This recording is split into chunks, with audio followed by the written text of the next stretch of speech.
Conductor means क्या होता है ये जाने। उसके बाद इससे संबंधित कुछ महत्वपूर्ण बातों को जानेंगे।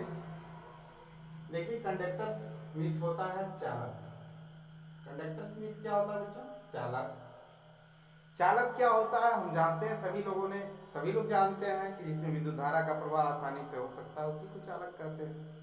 एक परिभाषा आपको और बताई जा रही है, वे चालक पदार्थ, ये कह सकते हैं वे पदार्थ जिसे बाह्य वैद्युत क्षेत्र में ले जाने पर, जिसमें बाह्य वैद्युत क्षेत्र को ले जाने पर उसके आवेश मीन्स क्या बच्चों? ये इसके अंदर आवेश होंगे और आवेश जो होंगे ये गतिशील हो जाते हैं।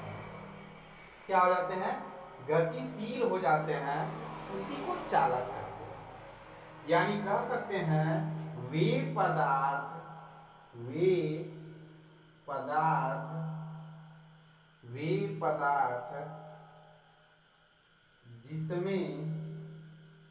जिसमें बाह्य वैद्युत क्षेत्र ले जाने पर आवेश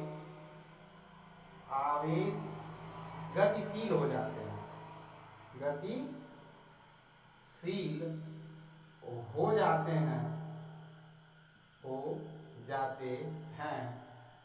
उसे हम क्या बोलते हैं बच्चों? कंडक्टर्स। ये इसी से रिलेटेड बात की जा रही है। वे पदार्थ, यह एक प्रकार का ये जो बाक्स के नुमा बनाया गया है, यह पदार्थ है। यानी कह सकते हैं वे पदार्थ, एक हो सकता है, दो हो सकता है, दो के सेंटेंसों में बात कर रहा है। वे पदार्थ जिसमें बाह्य वैद्युत क्षेत्र ले जाने पर, यानी बाहर से इसमें वैद्युत क्षेत्र लाने पर इसके जो आवेश हो जाते हैं बहुत तेजी से गतिशील हो जाते हैं। गतिशील होने का मतलब वो क्रिया करने लगते हैं।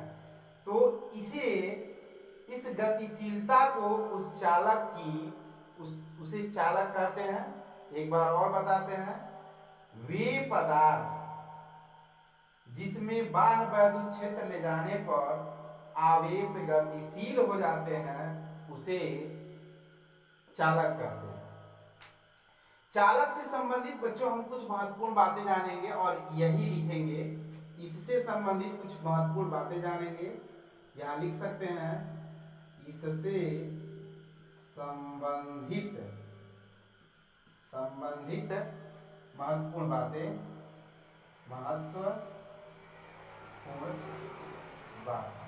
चलिए जिक्र करते हैं महत्वपूर्ण बात क्या होती है। आप बस इस फिगर को ध्यान देंगे बच्चों, ये सारा पॉइंट मिटा दीजिए, ये भी मिटा दीजिए। पहला हम ये पॉइंट करेंगे, इसमें एक बिंदु ले रहे हैं। सभी चालक यहाँ दिखाया गया है और यहाँ एक लिख देते हैं और यहाँ दो लिखे हैं, यहाँ तीन लिखे हैं और उसके बाद यहाँ चार लिखे हैं।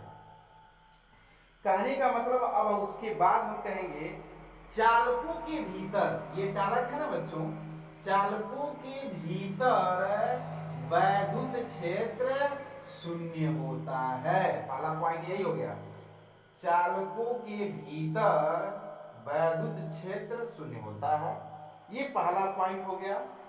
दूसरा पॉइंट हम ये कहेंगे, आवेशित चालक के पृष्ठ पर, ये आवेशित चालक है, आवेशित चालक के पृष्ठ पर, ये आवेशित चालक जो दिख रहा है, आवेशित चालक के पृष्ठ पर, पृष्ठ के प्रत्येक बिंदु पर स्थिर वैद्युत बल उसके अभिलंबवत होता है, यानी उसके पृष्ठ के अभिलंबवत, यानी यहाँ एक बनाया गया चालक, इसके क्षेत्र के वो अभिलंबवत होता है। दूसरा पॉइंट हो गया, आप थोड़ा सा बस ध्यान देंगे तो हो जाएगा। तीसरा ये कहा जा रहा है, तीसरा पॉइंट सभी लोग ध्यान देंगे, सामान्य स्थिति में किसी चालक का वैद्युत, सामान्य स्थिति में किसी चालक के आयतन का विभव एक समान होता है। सामान्य स्थिति में किसी चालक के अब उसके बाद बात करेंगे चौथा पॉइंट, सामान्यतः आंतरिक आवेश Q का मान, आंतरिक आवेश Q का मान बदलता नहीं है। चौथा लास्ट पॉइंट बात करेंगे, आवेशी चालक के पृष्ठ पर वैद्युत क्षेत्र, अगर ये आवेशी चालक है इसके पृष्ठ पर वैद्युत क्षेत्र E = sigma upon epsilon not होता है। ये 4 पॉइंट की बात की है। हम एक बार और बात करते हैं, किसी चालक के भीतर वैद्युत क्षेत्र क्या होता है, शून्य होता है। यानी गोली बनाया गया ना, यानी वैद्युत क्षेत्र शून्य होता है, किसी चालक के भीतर वैद्युत क्षेत्र शून्य होता है। दूसरा पॉइंट की बात करेंगे हम, आवेशी चालक के पृष्ठ पर, यह आवेशी चालक है और चालक के पृष्ठ पर उसके अभिलंबवत वैद्युत क्षेत्र प्राप्त होता है। तीसरे पॉइंट की बात करेंगे, चालक के आयतन पर विभव का मान समान होता है। चौथा पॉइंट, सामान्यतः चालक के आंतरिक पृष्ठ पर आवेश Q का मान नहीं बदलता है। पांचवा पॉइंट, वैद्युत क्षेत्र, चालक आवेशी चालक का वैद्युत क्षेत्र E = Q/ε0 होता है। ये पॉइंटें समझ में आ गई होगी। उसके बाद हम बात करेंगे अचालक या विद्युत रोधी, यहां कह सकते हैं विद्युत रोधी।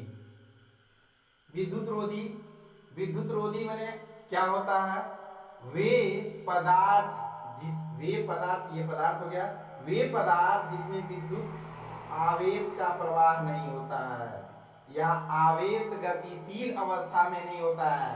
और इसके हिसाब से परिभाषा बताएंगे, कहेंगे वे पदार्थ जिसमें बाह्य वैद्युत क्षेत्र ले जाने पर उसके आवेश गतिशील नहीं होते हैं, उसे विद्युत रोधी कहते हैं।